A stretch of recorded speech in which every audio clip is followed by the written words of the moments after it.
नमस्कार साथियों, मैं विमल शर्मा उड़ान एस बिलासपुर के ई लर्निंग प्लेटफॉर्म पर आपका स्वागत करता हूं। जैसा कि आप जानते हैं कि भारतीय इतिहास के इससे पहले हमने 2 चैप्टर के एमसीक्यू सॉल्व कर लिया है। अगर आपने नहीं देखा होगा तो आप हमारे यूट्यूब चैनल पर जाकर देख सकते हैं। सबसे पहले हमने वैदिक सभ्यता या वैदिक काल के एमसीक्यू सॉल्व किया था। उसके बाद हमने मौर्य काल के एमसीक्यू सॉल्व किया था। आज हम लोग भारतीय इतिहास के या आधुनिक भारत के एक महत्वपूर्ण चैप्टर 1857 की क्रांति के बारे में एमसीक्यू सॉल्व करेंगे। ठीक, तो जल्दी हम लोग शुरू करते हैं। सबसे पहला प्रश्न जो आपका है कि 1857 का विद्रोह कब आरंभ हुआ था। तो 1857 की क्रांति आपको याद रखना है, यह प्रारंभ हुई थी 10 मई 1857 से। और कहां से आरंभ हुई तो वो है आपका मेरठ। ठीक, हालांकि 1857 की क्रांति से संबंधित आप लोग पढ़ते होंगे। 1857 की क्रांति के सबसे प्रमुख कारण या तत्कालिक कारण जिसको हम लोग बोलते हैं वह चर्बी वाले कारतूस का प्रयोग। इस चर्बी वाले कारतूस के विरोध में सबसे पहले जो विरोध हुआ था वो आपके बैरकपुर में किया था मंगल पांडे ने। ठीक, लेकिन आगे चल के जो विधिगत तरीके से बोल सकते हो, जो विद्रोह विद्रोह जो प्रारंभ होता है वो मेरठ से होता है 10 मई से। 10 मई से जो मेरठ के सैनिक थे वो निकलते हैं, अपना विद्रोह करते हैं, अंग्रेजों को मारना चालू करते हैं। दिल्ली पे जाके 11 तारीख को कब्जा कर लेते हैं वो, और बहादुर शाह जफर को अपना नेता घोषित कर लेते हैं। तो क्रांति का आरंभ हुआ था 10 मई 1857 को मेरठ से। अगला प्रश्न, 1857 के प्रसार का सही कालक्रम क्या है। तो सबसे पहले अभी हमने डिस्कस किया था कि क्रांति आरंभ हुई मेरठ से, तो सबसे पहले तो यह आएगा आपका, सबसे पहले मेरठ आना चाहिए। 10 मई को 10 मई 10 मई 1857 को जो सैनिक थे हमारे, जो विद्रोही सैनिक थे, वो मेरठ से निकलते हैं। 11 तारीख को पहुंचते हैं दिल्ली, 11 मई। तो हमको याद रखना कि सबसे पहले मेरठ फिर दिल्ली में क्रांति का विस्तार हुआ। तो ऑप्शन में जैसे हम लोग देखें तो सबसे पहले तो ये आएगा, फोर्थ नंबर आएगा, फिर 1 आएगा ऑप्शन जैसे यहाँ पे है, फोर्थ 1। तो ये दो ऑप्शन में से कोई एक हो सकता है।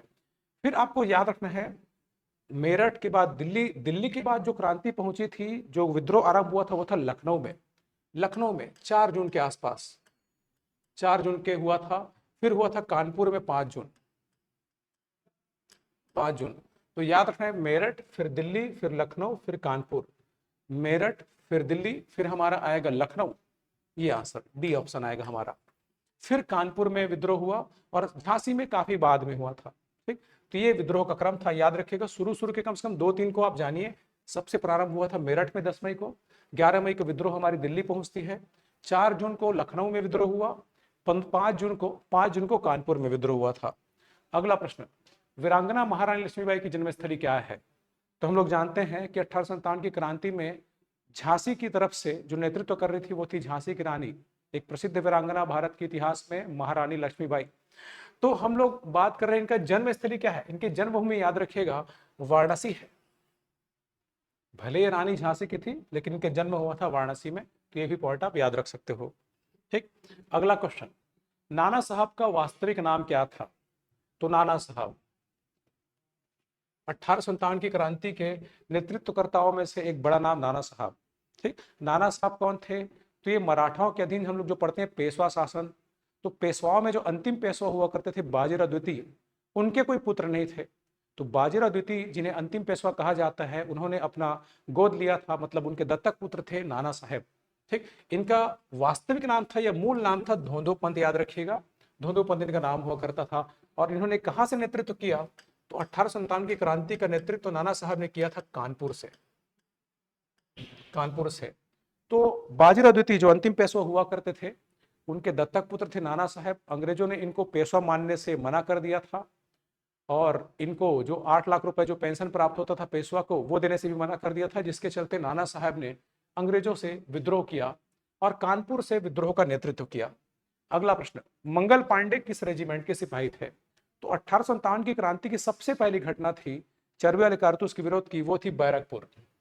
तो मंगल पांडे जो थे वो बैरकपुर छावनी के 34वीं नेटिव इन्फेंट्री बटालियन, 34वीं नेटिव इन्फेंट्री बटालियन में आपके सिपाही हुआ करते थे। और इन्होंने ही सबसे पहले 29 मार्च 1857 को 2 अंग्रेज सैनिकों पर हमला किया था। ठीक, आप लोग मेरे को कमेंट करके बताइए कि कौन कौन से वो अंग्रेज सैनिक थे। 29 मार्च को इन्होंने उन पर हमला किया और 8 अप्रैल को इनको फांसी दे दी गई थी। तो ये सबसे पहली घटना थी चर्बी वाले कारतूस की। सबसे प्रथम शहीद कहे जाते हैं 1857 में मंगल पांडे। अगला प्रश्न, 1857 के समय, 1857 के विद्रोह के समय ब्रिटेन का प्रधानमंत्री कौन था? तो ये भी एक बहुत ही बढ़िया प्रश्न है, तो आपको याद रखना है, वो था पाम्स्टन। 1857 की क्रांति के समय या विद्रोह के समय ब्रिटेन का प्रधानमंत्री था पाम्स्टन। फिर आपको पूछेगा गवर्नर कौन था? गवर्नर या गवर्नर जनरल, जो यही आगे चल के भारत का वायसराय भी बनता है, तो वो था कैनिंग। तो 1857 की क्रांति के समय भारत का गवर्नर जनरल हुआ करता था कैनिंग, और वहीं आगे चल के 1858 के अधिनियम के बाद उसको नियुक्त किया जाता है भारत का पहला वायसराय। ठीक, तो 1857 की क्रांति के समय गवर्नर था कैनिंग, याद रखिएगा। ब्रिटेन का प्रधानमंत्री था पाम्स्टन। इसके अलावा आपको याद रखेगा अंग्रेजों का सेना प्रमुख, ब्रिटिश सेना का सेना प्रमुख या सेनापति कौन था? तो वो था एनसन। एनसन, ये भी आपको याद रखना है। तो ऐसे कुछ क्वेश्चन आपको आ सकते हैं। अगले प्रश्न पर चलते हैं। क्रांति के क्षेत्र और नेतृत्वकर्ताओं के संबंध में सही नहीं है। तो सबसे जो आसान और सबसे जो बेसिक क्वेश्चन बनता है, हमको यही पूछता है कि 1857 की क्रांति के जो विभिन्न स्थानों पर विद्रोह हुए थे, वो किन किन क्षेत्रों में हुए थे और उसका नेतृत्व किसने किया था? तो सबसे पहले बात करते हैं बरेली। बरेली से नेतृत्व किया था खान बहादुर खान, ये सही है आपका। जगदीशपुर, या आपको लिखा रहेगा बिहार, बिहार लिखा रहेगा, या आपको लिखा मिल सकता है आरा। तो जगदीशपुर या बिहार क्षेत्र से जमींदार थे वहां के कुंवर सिंह, इन्होंने नेतृत्व किया था अंग्रेजों के खिलाफ। इसके अलावा आपको याद रखना है इलाहाबाद, इलाहाबाद से लियाकत अली ने नेतृत्व किया था। लेकिन जब हम बात करते हैं अवध की, अवध की बात करते हैं या लखनऊ की बात करते हैं, अवध बोल लीजिए, या अवध प्रांत की राजधानी हुआ करती थी लखनऊ, यहां से नेतृत्व कर रही थी बेगम हजरत महल। बेगम हजरत महल, तो ये गलत है। मौलवी अहमदुल्ला ने कहां से नेतृत्व किया था? वो नेतृत्व कर रहे थे फैजाबाद से, फैजाबाद। तो अवध से मौलवी अहमदुल्ला नहीं किया था, अवध से या लखनऊ से नेतृत्व किया था बेगम हजरत महल ने, या बेगम हजरत महल के जो पुत्र हुआ करते थे उनका नाम था बिरजिस कादिर। ये भी नाम आपको दे सकता है, बिरजिस कादिर, बिरजिस, बिरजिस कादिर। तो दोनों में से कोई एक नाम आपको दे सकता है। हम पढ़ते हैं कि अवध के नवाब को कुशासन का आरोप लगाकर अंग्रेजों ने डलहौजी की हड़प नीति के तहत ब्रिटिश साम्राज्य मिला लिया। तो वहां पे फिर बेगम हजरत महल शासन को संभालती है और अपने पुत्र को बिरजिस कादिर को अवध का नवाब घोषित करके अंग्रेजों के खिलाफ विद्रोह में शामिल हो जाती है। अगले प्रश्न पे आते हैं। ब्रिटिश सरकार के द्वारा कुशासन का आरोप लगाकर किस प्रांत को ब्रिटिश साम्राज्य में विलय कर लिया गया? ये अभी हमने डिस्कस किया, तो वो था आपका अवध। तो देखो, हम लोग जानते हैं कि डलहौजी के समय की सबसे प्रमुख साम्राज्यवादी नीति थी डलहौजी की हड़प नीति, जिसको विलय नीति बोलते हैं, या इसे बोलते हैं डॉक्ट्रिन ऑफ लैप्स, व्यपगत का सिद्धांत बोलते हैं हिंदी में। इसके तहत क्या होता था, किसी राज्य का अगर कोई वास्तविक उत्तराधिकारी नहीं था, वास्तविक पुत्र नहीं होता था किसी शासक का, तो उस राज्य को ब्रिटिश साम्राज्य में मिला लिया जाता था। लेकिन अवध के साथ बोल सकते हो एक प्रकार से नाइंसाफी हुई थी। अवध को क्या किया गया था, अवध के नवाब आपके जो थे, यहाँ के अंतिम नवाब जो थे, आपको कई बार पूछा हुआ है, अवध के अंतिम नवाब थे वाजिद अली शाह, वाजिद अली शाह। और यहां पे उस समय कमिश्नर हुआ करता था आउटरम। तो डलहौजी ने एक चाल चली अवध को ब्रिटिश साम्राज्य मिलाने के लिए। आउटरम के रिपोर्ट के आधार पे अवध को कुशासन का आरोप लगाकर, बहुत इंपॉर्टेंट नियम क्या था कि जिसका कोई वास्तविक पुत्र नहीं होगा उसको मिलाया जाएगा। लेकिन यहाँ पे पुत्र थे, इनका पुत्र था अभी आपको बताया बिरजिस कादिर, इनके पुत्र थे। ठीक, इनकी पत्नी थी बेगम हजरत महल, बेगम हजरत महल। तो अवध को एक गलत तरीके से डलहौजी की हड़प नीति के खिलाफ जाकर बोल सकते हो ब्रिटिश साम्राज्य में मिला लिया गया था। तो बहुत इंपॉर्टेंट है, किसको कुशासन का आरोप लगाकर मिलाया गया? तो अवध को। अवध का आखिरी नवाब कौन था? तो वाजिद अली शाह।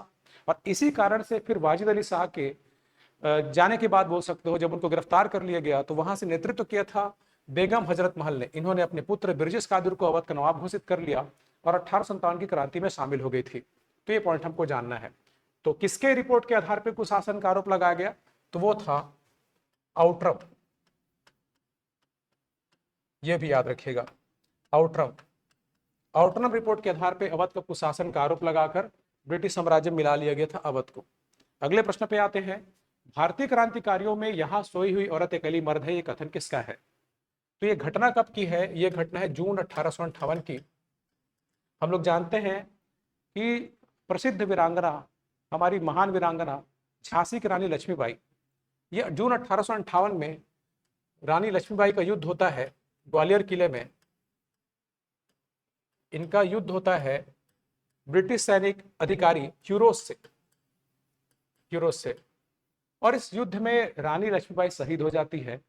ह्यूरोज ने रानी लक्ष्मीबाई के शव को लेकर कहा था, एक कथन है कि ये जो महिला सोई हुई है, ये सभी मर्दों, यही सभी जितने भी यहाँ पे सोए हुए लोग हैं आपका, ये सोई हुई औरत अकेली मर्द है। तो याद रखिएगा ये कथन किसका था? ह्यूरोज का, जिनसे लड़ते हुए रानी लक्ष्मीबाई शहीद हो गई थी।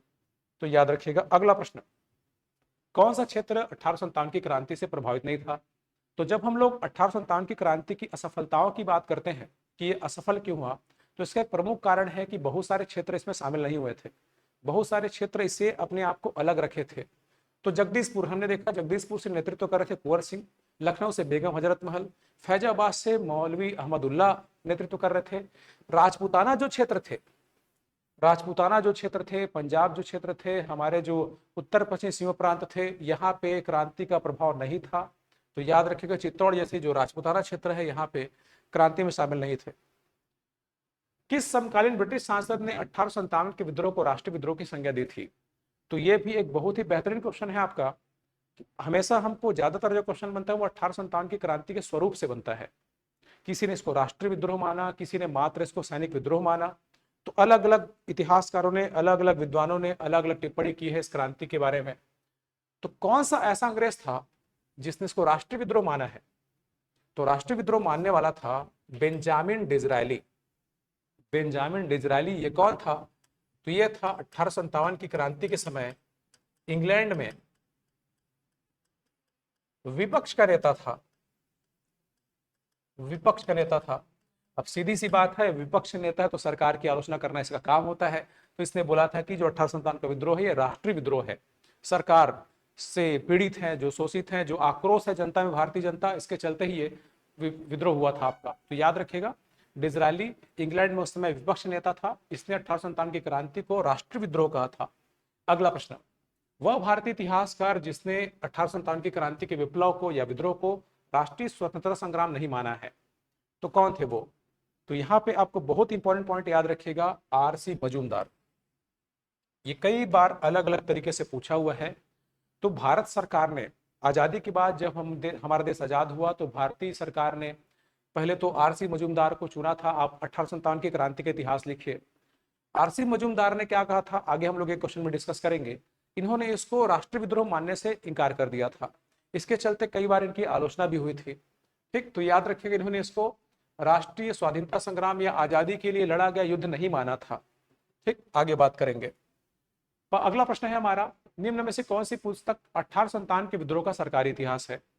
तो अभी मैं आपको बताया था कि सरकार ने पहले चुना था किनको, आरसी मजूमदार को। फिर बाद में उनके विचारों से सरकार सहमत नहीं हुई, उन्होंने उसको राष्ट्रीय विद्रोह मानने से मना कर दिया। तो उन्होंने अपनी पुस्तक अपने तरफ से निजी रूप से प्रकाशित की थी। वो पुस्तक है द सिपाही म्यूटिनी एंड रिवॉल्ट ऑफ 1857। सिपाही म्यूटिनी मतलब सिपाही विद्रोह। तो कौन था जो सिपाही विद्रोह मान रहे? आरसी मजूमदार। लेकिन हमको पूछा यहाँ पे सरकारी इतिहास कौन सा, मतलब सरकार ने किसको चुना था, सरकारी पुस्तक कौन सी है जो 1857 के इतिहास के बारे में लिखती है? वो है 1857। बहुत इंपॉर्टेंट पॉइंट। और किसने लिखा था इसको? तो इसके लिखा था एस.एन. सेन ने, सुरेंद्र नाथ सेन ने। यही वो पुस्तक है जो भारत की सरकार की तरफ से 1857 की क्रांति के इतिहास में लिखी गई है। द ग्रेट रेबेलियन, ये किसकी पुस्तक है? तो यह है अशोक मेहता की। एक और प्रसिद्ध इतिहासकार अशोक मेहता ने लिखा था the great rebellion. Indian war of independence, ये किसकी है? तो बहुत इंपॉर्टेंट, विनायक दामोदर सावरकर। विनायक दामोदर सावरकर या वीर सावरकर जिनको कहा जाता है सम्मान स्वरूप, ये पहले व्यक्ति थे जिन्होंने 1857 की क्रांति को आजादी के लिए लड़ा गया पहला संग्राम माना था। ये पहले व्यक्ति थे जिन्होंने 1857 की क्रांति का सबसे पहले इतिहास लेखन किया था। तो विनायक दामोदर सावरकर याद रखेगा, वीडी सावरकर की पुस्तक है the Indian war of independence. Ashok Mehta ने लिखा था the great rebellion. RC Majumdar ने लिखा था सिपाही म्यूटिनी, सिपाही विद्रोह कहा था, सिपाही म्यूटिनी कहा था, इसकी पुस्तक के शीर्षक से ही पता चलता है। और फिर सरकार के तरफ से लिखा गया था, सरकारी इतिहास है 1857, सूर्यनाथ सेन के द्वारा, याद रखिएगा। अगले प्रश्न पे आते हैं। 1857 की क्रांति के संदर्भ में कथन किसका है कि यह तथा कथित स्वतंत्रता संग्राम है, न तो प्रथम है, न ही राष्ट्रीय, न ही स्वतंत्रता संग्राम था। तो अभी हमने डिस्कस किया आरसी मजूमदार, इन्होंने इसको राष्ट्रीय संग्राम मानने से मना कर दिया था। इन्होंने कहा ना तो ये पहला है, मतलब इससे भी पहले कई विद्रोह हो चुके हैं, जैसे 1806 में हुआ था एक प्रसिद्ध विद्रोह, वेल्लूर का विद्रोह। वेल्लूर में सिपाही विद्रोह, याद रखिएगा, आपको पूछ सकता है, ये हुआ था 1806 में। तो इन्होंने बोला कि 1857 के विद्रोह से भी पहले कई बहुत सारे विद्रोह हो चुके हैं। इसके पहले सन्यासी विद्रोह हुआ था 1770 के 1800 के आसपास। तो भारत में पहले भी कई विद्रोह हो चुके हैं, ना ही राष्ट्रीय था। इन्होंने बोला कि देश भर के लोग तो शामिल ही नहीं हुए थे, देश के अधिकांश क्षेत्र तो इसमें शामिल ही नहीं थे, इसको राष्ट्रीय कैसे बोल सकते हैं। फिर इन्होंने कहा न ही आजादी की लड़ा गया था, ठीक। तो ये इनके विचार थे आरसी मजूमदार के, तो याद रखना है आपको। इन्होंने इसको केवल सिपाही विद्रोह माना था, राष्ट्रीय संग्राम मानने से मना कर दिया था। बाकी अभी देखा हमने, अशोक मेहता ने द ग्रेट रेबेलियन लिखा था, इन्होंने इसको राष्ट्र विद्रोह माना था। वीडी सावरकर ने इसको माना था प्रथम स्वाधीनता संग्राम, आजादी की लड़ा गया पहला युद्ध माना था सावरकर ने। तो आरसी मजूमदार के विचार इनसे अलग थे। तो कई बार ये क्वेश्चन आपको आ चुका है। 1857 के विद्रोह को प्रथम स्वतंत्रता संग्राम की संज्ञा दी है, तो याद रखिएगा ये वही व्यक्ति है, बताया आपको अभी, विनायक दामोदर सावरकर। इन्होंने, इनके बारे में आपको जानना है, इन्होंने 2-3 क्वेश्चन इनके आते हैं क्रांतिकारी घटनाओं से। हम लोग पढ़ते इतिहास में 1899 में मित्र मेला नाम की क्रांतिकारी संगठन की स्थापना की थी। यहीं आगे चल के अभिनव भारत कहलाया 1904 में। ये भी आपको कई बार पूछा है, विनायक दामोदर सावरकर के संगठन, तो पहले इन्होंने मित्र मेला स्थापित किया था नासिक में और आगे चल के ही अभिनव भारत कहलाया। विनायक दामोदर सावरकर ही पहले व्यक्ति थे जिन्होंने 1857 की क्रांति का इतिहास लिखा था। ये पहले व्यक्ति थे जिन्होंने कहा था कि आजादी के लिए लड़ा गया पहला संग्राम था। तो इनके इस विचारों का, इन्होंने सबसे पहला पुस्तक लिखा था, पीछे हमने डिस्कस किया, इनकी पुस्तक थी the Indian war of independence. तो इन्होंने माना था कि आजादी के लिए लड़ा गया युद्ध 1857 की जो क्रांति है। तो ये पहले व्यक्ति थे जिसने इस विचारधारा को सबके सामने रखा। और इस पुस्तक का प्रभाव यह था कि भगत सिंह जैसे क्रांतिकारी भी इनके पुस्तकों से प्रभावित हुए थे। तो इनका काफी बड़ा योगदान है 1857 की क्रांति के इतिहास को सबके सामने लाकर देशभक्ति की भावना, क्रांतिकारियों की जो घटनाएं हैं उनमें सब बोल सकते हो विनायक दामोदर सावरकर के बड़ा योगदान था। अगले प्रश्न पे आते हैं। अंग्रेज सैन्य अधिकारियों में कौन बहादुर शाह जफर के 2 बेटों की हत्या के जिम्मेदार था? तो हमने देखा था कि मेरठ से विद्रोह की शुरुआत होती है, फिर विद्रोह जो सैनिक थे हमारे पहुंचते दिल्ली में जाकर के अंतिम मुगल बादशाह थे उस समय बहादुर शाह जफर, उसको राष्ट्रीय नेता घोषित कर देते हैं विद्रोह का। और बहादुर शाह जफर या दिल्ली में विद्रोह का दमन करने के लिए 2 सैनिक अंग्रेज ऑफिसर को भेजा गया था, एक था निकलसन, एक हडसन। निकलसन तो सैनिक विद्रोह के हाथों मारा गया बोल सकते हो। हडसन जो था, हडसन सफल होता है, इसने ही बहादुर शाह जफर के 2 बेटों की हत्या कर दी थी। इसके अलावा बहादुर शाह जफर को गिरफ्तार किया था और बहादुर शाह जफर को फिर बाद में निर्वासित करके भेज दिया गया रंगून की जेल में, और वहीं रंगून में उनकी मृत्यु हो गई थी अंतिम मुगल बादशाह बहादुर शाह जफर की। तो हडसन ने बहादुर शाह जफर को गिरफ्तार किया था और उनके बेटे, उनके पोतों की हत्या की थी। अगले प्रश्न पे आते हैं। 1857 की क्रांति में भारत के शिक्षित मध्यम वर्ग का रवैया क्या था? इन्होंने क्या किया? क्या इन्होंने क्रांति का समर्थन किया, विरोध किया, या खुद को अलग रखा, या देशी शासकों के विरुद्ध संघर्ष किया? तो 1857 की क्रांति की असफलता में जब हम लोग बात करते हैं तो इसका एक बहुत बड़ा कारण यह भी है कि हमारा देश का जो शिक्षित वर्ग था, जो मध्यम वर्ग था, शिक्षित मध्यम वर्ग था, ये अंग्रेजों को बोल सकते हो कि समझते थे कि ये भारत का भला कर रहे हैं, आगे बढ़ा रहे हैं, विकास कर रहे हैं भारत का। एक गलत फहमी में जी रहे थे जो शिक्षित मध्यम वर्ग थी। तो इन्होंने क्या किया, ये ना तो समर्थन किए ना तो विरोध किए, ये खुद को अलग रखे। क्रांति से इन्होंने तटस्थ रहा, बोल सकते हो, अपने आप को अलग रखा। तो बहुत अच्छा प्रश्न बन सकता है ये आपके स्टेटमेंट में। अगले प्रश्न पे आते हैं हम लोग। किस अधिनियम के द्वारा secretary of state for India को भारत सरकार पर सर्वोच्च नियंत्रण की शक्ति प्रदान की गई? तो 1857 की क्रांति के बाद जो अधिनियम लाया गया था 1858 में, वो था गवर्नमेंट ऑफ इंडिया एक्ट 1858। यही सबसे प्रमुख वैधानिक परिणाम था। 1857 की क्रांति के बाद क्या हुआ, एक अधिनियम लाया गया, गवर्नमेंट ऑफ इंडिया एक्ट, या इसको बोलते हैं भारत सरकार अधिनियम 1858। इस अधिनियम के तहत अब तक भारत में शासन कर रही थी ईस्ट इंडिया कंपनी, अब शासन दे दिया गया किसको, सीधे हमारे ब्रिटिश क्राउन को। तो भारतीय शासन अब कंपनी से हटाकर प्रत्यक्ष नियंत्रण में चला गया क्राउन के, ब्रिटिश क्राउन के। इंग्लैंड की रानी भारत की रानी घोषित कर दी गई, और इसी अधिनियम के तहत दो पद बनाए गए, एक गवर्नर जनरल का नाम बदल कर दिया गया वायसराय। वायसराय, वायसराय का मतलब होता है रिप्रेजेंट करने वाला, प्रतिनिधि। अब इंग्लैंड के शासक भारत के शासक हो गए इस अधिनियम के बाद, ब्रिटिश क्राउन का प्रत्यक्ष नियंत्रण हो गया, ईस्ट इंडिया कंपनी का शासन समाप्त कर दिया गया, और भारत के गवर्नर जनरल का नाम बदलकर कर दिया गया वायसराय। और कैनिंग, कैनिंग हम लोग देखते हैं सबसे पहले वायसराय बनाए गए थे। इसके अलावा इसी एक्ट में प्रावधान था, एक पद बनाया गया जिसका नाम है भारत सचिव, या जिसको इंग्लिश में कहा गया secretary of state for India, Bharat सचिव। ठीक, तो इंग्लैंड के मंत्रिपरिषद में एक मंत्री होता था जो भारतीय मामलों को देखता था, वो था भारत सचिव। तो याद रखना 1858 के अधिनियम के तहत ईस्ट इंडिया कंपनी का जो शासन था उसको समाप्त करके भारत का शासन सीधे चला गया ब्रिटिश क्राउन के अधीन। इंग्लैंड के शासक हमारे शासक हो गए, आप बोल सकते हो। इस अधिनियम के द्वारा दो पद बनाए गए थे, एक वायसराय और एक भारत सचिव, इस अधिनियम के तहत। अगला पॉइंट, अगला क्वेश्चन है आपका, 1857 के विद्रोह के बाद ब्रिटिश सरकार ने किनसे सिपाहियों का चयन किया। तो 1857 की क्रांति मुख्य रूप से हमने देखा था कि इसमें सबसे बड़ा योगदान था सिपाहियों का, सैनिकों का, जिन्होंने अंग्रेजों के खिलाफ विद्रोह किया। तो इसमें जो सबसे ज्यादा सैनिक जो सक्रिय थे, जिन्होंने अंग्रेजों का विरोध किया था, वो थे आपके खासकर अवध जैसे क्षेत्रों से, मराठा क्षेत्रों से, अवध हो गए, बिहार हो गए, इन्होंने अंग्रेजों का विरोध किया बोल सकते हो। बंगाल, उड़ीसा तो हमेशा से क्रांतिकारियों का गढ़ रहा है आपका। ठीक, मद्रास, मराठा, हम लोग देखते हैं पेशवा भी शामिल थे विद्रोह में, नाना साहब शामिल थे, मद्रास क्षेत्र में भी विद्रोह हुआ था। लेकिन जो हमारे उत्तर पश्चिम जो प्रांत हैं, इसके अलावा जो गोरखा सैनिक हुआ करते थे, जो पठान हुआ करते थे, पंजाब क्षेत्र के जो सिख हुआ करते थे, इन्होंने अंग्रेजों का मदद किया था, अंग्रेजों की सहायता की थी। तो इसीलिए 1857 की क्रांति के बाद अंग्रेजों ने सैनिक सुधार किए, भारतीय सैनिकों की संख्या को कम किया, यूरोपीय सैनिकों की संख्या के अनुपात में वृद्धि की। इसके अलावा ऐसे क्षेत्रों से सिपाहियों की वृद्धि की जिन्होंने उनकी सहायता की थी इस विद्रोह को दबाने में। तो गोरखा, सिख और हमारे जो उत्तर पश्चिम क्षेत्र के जो पठान हुआ करते थे, इनसे उन्होंने सैनिकों को रखा। मतलब जाति, धर्म या नस्ल के आधार पर उन्होंने रेजिमेंट बनाना चालू किया, ताकि सैनिक एकजुट ना हो सके, ताकि फिर से ऐसा विद्रोह दोबारा ना हो सके। तो याद रखिएगा, गोरखा, सिख, पठान ये ऐसे क्षेत्र थे जिन्होंने अंग्रेजों की सहायता की थी। तो अगली बार जब उन लोग विद्रोह के बाद जो भी सिपाही बनाए गए, ज्यादातर इनसे बनाए गए थे। अगला प्रश्न, महारानी विक्टोरिया ने भारतीय प्रशासन को ब्रिटिश ताज के नियंत्रण में लेने की घोषणा कब की थी। तो 1857 के विद्रोह की समाप्ति होने के बाद यह घोषणा की गई थी 1 नवंबर 1858 को। और कहां से, तो इलाहाबाद से। इलाहाबाद, इलाहाबाद में रानी विक्टोरिया के घोषणा पत्र को कैनिंग ने पढ़ा था।